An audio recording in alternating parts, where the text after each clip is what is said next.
Good Friday evening, everybody. Welcome to the last NFL prediction video of the year, our Super Bowl prediction video. I'm Mason's Pesky, your host. I know a lot of you guys are probably sad about this, as am I, but hey, I need a little break. It's been a long season, that's for sure, but it's definitely been an interesting one, so definitely greatly enjoyed this. Thank you very much for coming along with the ride. That's what I want to say. For the ride, that's what I want to say first. Really appreciated all of you watching. It meant a lot. And I can't wait to do this again with you guys hopefully next year. So we'll see you guys soon. After I predict the game, discuss the game and predict the game and talk about that, we will discuss some things I did for myself this year and where the future of the channel is going. So I just wanted to discuss that with all of you guys. So yeah. But anyway, let's first talk about this football game here. The San Francisco 49ers against the Kansas City Chiefs. The game will take place Sunday night, 6:30 p.m. Every year the Super Bowl takes place at that time at Allegiant Stadium in Las Vegas, Nevada. As I mentioned, the San Francisco 49ers are the NFC champions. We're going to do first how they got. We're going to do a couple things. I'm not just going to do a prediction today. I'll tell you that right now. Just because it would be too short of a video. And for the last one, yeah, I don't want that. Neither do. We'll do that. Then we'll do position comparisons. And then we'll just talk about some other stuff. And then we will get into our game predictions. So, yeah. Who's excited for, while I wait for this, who's excited for the halftime? So, I mean, I wasn't crazy about them selecting Usher, but he does have some good music and definitely going to be exciting to hear that. I know I like his song Good Good a lot. That's a new one. We ain't good, but we still good. Yeah. And then his other one, yeah. Sign up and come and get me. Yeah. And then OMG. Oh my gosh. Baby, let me. I know I'm not the best at singing, but as you probably know by now, I am a big music fan, so I love music. If I'm not watching sports, I'm probably listening to music. So those are my two biggest hobbies, sports and music. So I always love music, so I'm excited for the halftime. But anyway, though, let's look at the 49ers road, how they got here. We're obviously not going to talk about the preseason because what importance does the preseason have? Week 1, unfortunately, they did beat the Pittsburgh Steelers by a final score of 30-7. I was at that game. It was very depressing, but the San Francisco 49ers that day showed their true colors and proved that they're for real this year. They looked very good, so started 1-0. Week 2, they went to LA, defeated the Rams 30-23 in a game that was closer, I think, than most people expected it to be. They looked dominant early, but then the Rams came back and made it somewhat competitive. But in the end, the Niners won this one, and the Niners improved to 2-0. 2-0 on the road. What a start to your year. Then they returned home to take on the subpar Giants, where they won 30-12. Ronnie Bell, who was one of my favorite prospects in the draft this year, made a touchdown play, and this helped the 49ers. So 3-0 start for them. Then they hosted Arizona at home, and they beat them by a final score of 35-16. The team's now sitting at 4-0, nice and pretty. They are the real deal. And if anybody doubted that, they proved that in Week 5 when they defeated the Dallas Cowboys by a final score of 42-10, sending them to 5-0. However, things got rough when they went to Cleveland against the Dog Pound. They lost this game by a final score of 19-17. Kept it close. There were injuries in this game. Deebo Samuel had a hairline fracture, and something happened to Christian McCaffrey's leg. And however, the Niners did keep it close. Gave Jake Moody the chance to win it. However, that field goal went wide. I think it was wide left, and the Browns won. So the 49ers are 5-1. Little did we know this was a little bit of a disastrous stretch for the Niners as they tumbled yet again in the Midwest, losing to the Minnesota Vikings by a final score of 22-17 and an upset on Monday Night Football. Deebo was once again out, but McCaffrey was back. It just wasn't enough for the Niners to pull off the upset in Minnesota. Week 8 against the Bengals, I think the team lost like 34-17, something like that, in a lopsided game in San Francisco. The Bengals appeared to be a competitor. They looked to be back then. However, things just never worked out for them, and the team missed the playoffs. But the Bengals went into San Francisco, upset the Niners. This put them at 5-3 going into their Week 9 bye. Week 10, though, they came back and looked very good with Debo back in the lineup. Dominated the Jacksonville Jaguars. I think it was like 30-3, something like that. And then this one, I think, was 27-14. Week 11, they beat the Buccaneers at home. Big win for sure for the Niners. So this was huge for them. They're sitting now pretty at 7-3. Believe it or not, the Steelers and the Niners had identical 6-3 records after Week 10. That's strange considering the Niners are in the Super Bowl and they beat the Steelers 30-7 at home. So it was rather interesting. This was an interesting league and an interesting season. One thing that I wasn't happy about while I'm on this topic, I hate to rant in the middle of a segment, but I'm just going to. I was so mad that TJ Watt didn't win Defensive Player of the Year and DeMar Hamlin did not win Comeback Player of the Year. I was so mad about that. They both were deserving of those awards. There's no doubt about it. Congratulations to those who won it, though, but that was wrong. I mean, Watt should be Defensive Player of the Year, and Hamlin should be Comeback Player of the Year. I mean, he almost literally died on the field, or he might have literally died on the field, and he came back and played. So why shouldn't he be Comeback Player of the Year? Even Flacco said he should have been, so whatever. It is what it is. Congratulations to Cam Hayward for winning Walter Payton Man of the Year. I was psyched about that, so good for him. He'll be on the field at the Super Bowl, so that's the one good thing about the Super Bowl. We need more Cam Haywards, that's for sure. On Thanksgiving night, the 49ers once again impressed, defeating the Seattle Seahawks. I think it was 31 or 34-13, so yeah, they impressed there. And they impressed even more when they made the trip out east to Philadelphia, defeating the 10-1 Eagles 42-19 in Philly. This, I think, is what set Philly into the collapse mode that ultimately ruined their season. Then they beat the Seahawks by a final score. I think it was 27-17, 27-14, something like that. But they beat the Seahawks. The Niners are on a roll they have not lost since their bye. They continued that streak the next week, winning 45-22 in Arizona against the Cardinals. That was a big win. Arizona, I know, hung with them early on, but San Francisco got to a point where they just took full advantage. But credit to Arizona for hanging on. That definitely is a team with a bright future for sure. On Christmas night against the Baltimore Ravens, though, the team struggled, losing 34-19. That was disappointing considering I'm not a Ravens fan. It was disappointing for sure. They did not look very good at all that game, and that was their fourth loss of the year, putting the team at, what was it? 11-4. Yeah, 11-4. Following that loss, it was a hyped up game for sure. It was the best of the AFC against the best of the NFC on Christmas night. Couldn't get much better than that. And it couldn't get much better for the Ravens. Couldn't get much worse for the 49ers. So, big win for Baltimore, bad loss for San Fran. They did, though, the next week head to D.C., defeating the Washington Commanders 27-14, or no, 27-10, I think. This was a big win for them and improved them to 12-4. And it was their final win of the regular season as they lost to the Los Angeles Rams by a single point. I think it was like 21-20. And they finished the regular season at 12-5. The playoffs, though, were a little bit mixed for San Francisco. They were down. They struggled early and often with the Green Bay Packers in their divisional round game. However, they did find a way to get the job done, defeating the Packers by a final score of 24-21. Very close game for sure. But the Niners came through late and pulled it out.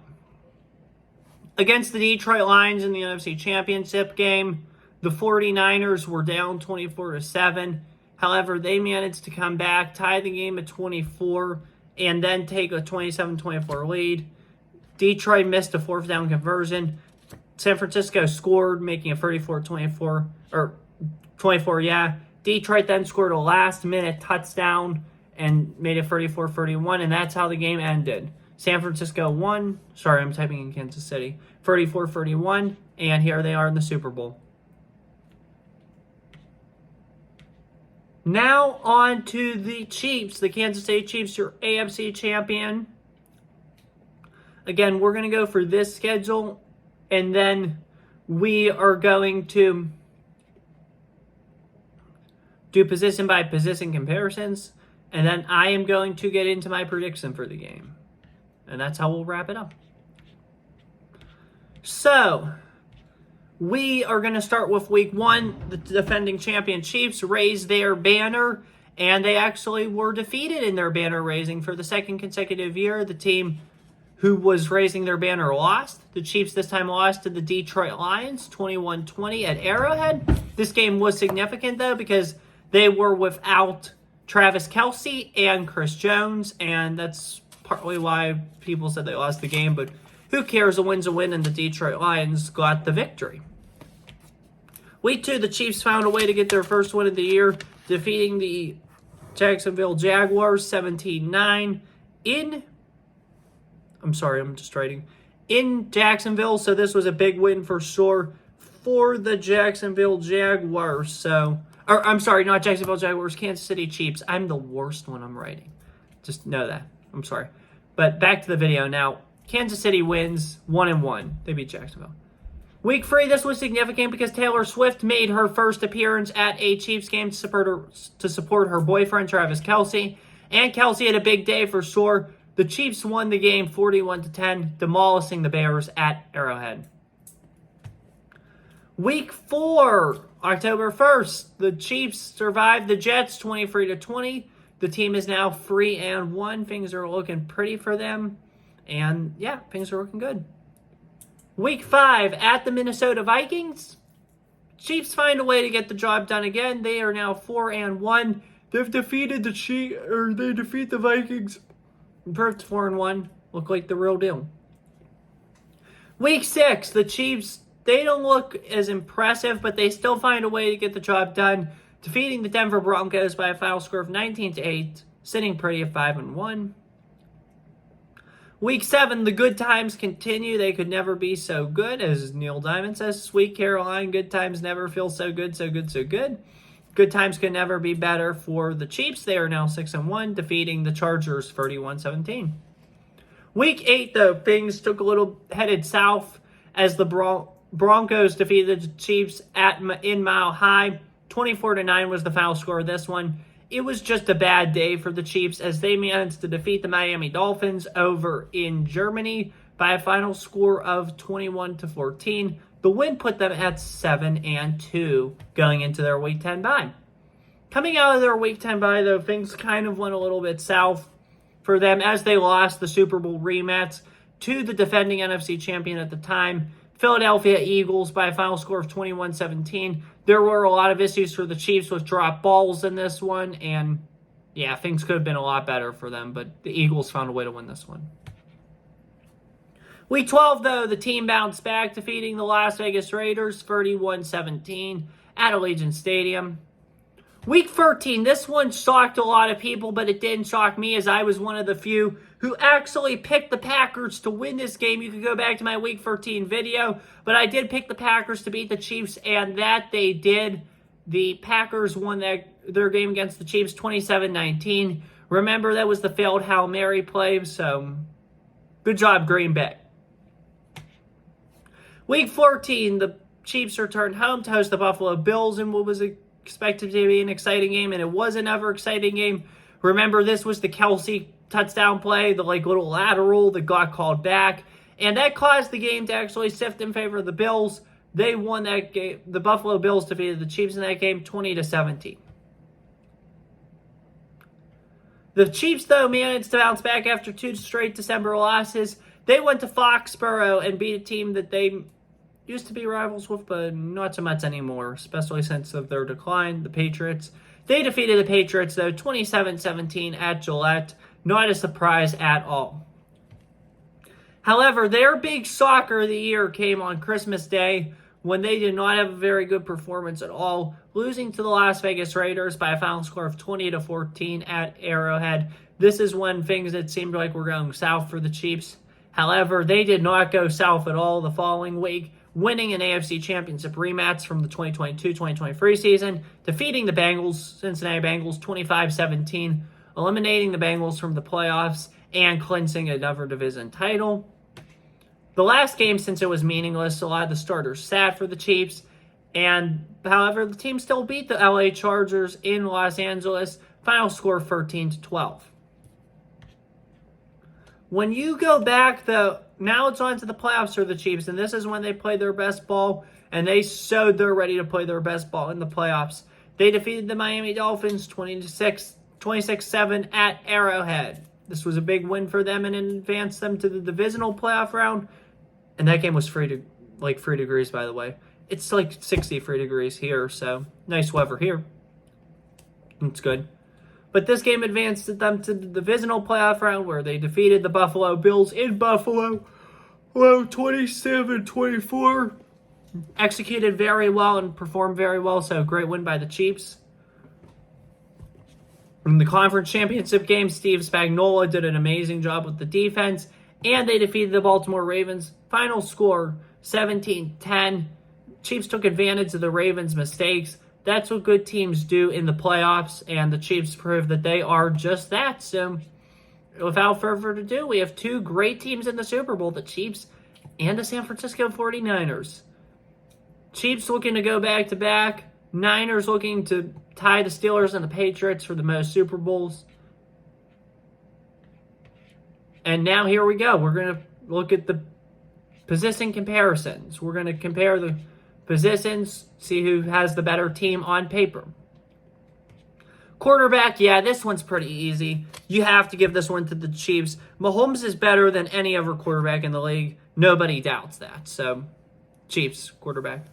Running back, this is one I think I have to give to the Niners. Christian McCaffrey, I feel like dominates Isaiah Pacheco. You got to give the Niners that one. Give me the Niners.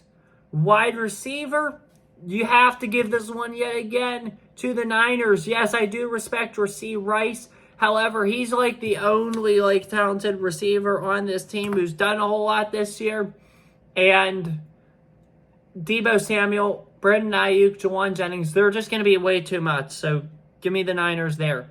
Tight end, yeah, I'll be nice. I'll give this one to the Chiefs. These are two phenomenal tight ends. However, I think Kelce is still the best, if not a top 2 tight end in the league. And if he's not number 1, I will say this, George Kittle certainly is a number 1 either. I think Kelce is much better than Kittle, and I have to give this one to the Chiefs.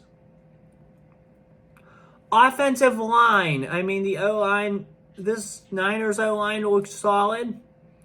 However, I think the Chiefs have a little bit of a better O-line, so I'm going to give this one to the Chiefs. We're going to move on to defense now. We're going to look at the defensive line. I mean, when you look at the D-line here,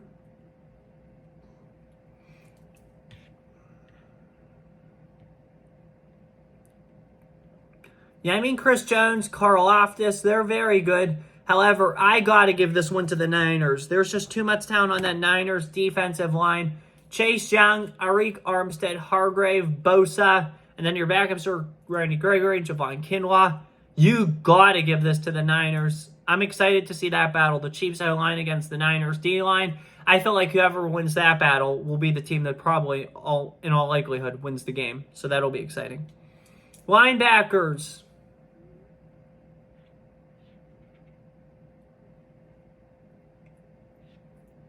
I think this one's really close, but I still think I have to go Niners just barely, though. I mean, Fred Warner, Dre Greenlaw, Oren Burks, those are very talented football players. Chiefs, though, they do have Willie Gay, Nick Bolton, Leo Chenal. Those are free talented football players. However, I think the Niners just have a better linebacker unit. I'll say that. Secondary, we're going to look at cornerbacks. Yeah, I think I'm going to give this one to the Chiefs. I'm definitely going to go with the Chiefs here in this one. I just like McDuffie and L'Jarius Sneed much better than Tavares Ward and DeAndre Lenoir. I think and Isaiah Oliver too. I think if the Chiefs win this game, it's because they have the cornerback advantage, possibly. Safeties, Justin Reed and Mike Edwards we got for the Niners. And for the Chiefs, I'm sorry. Tesson Gibson Jr., Jair Brown. I think I'm going to go barely San Francisco 49ers here.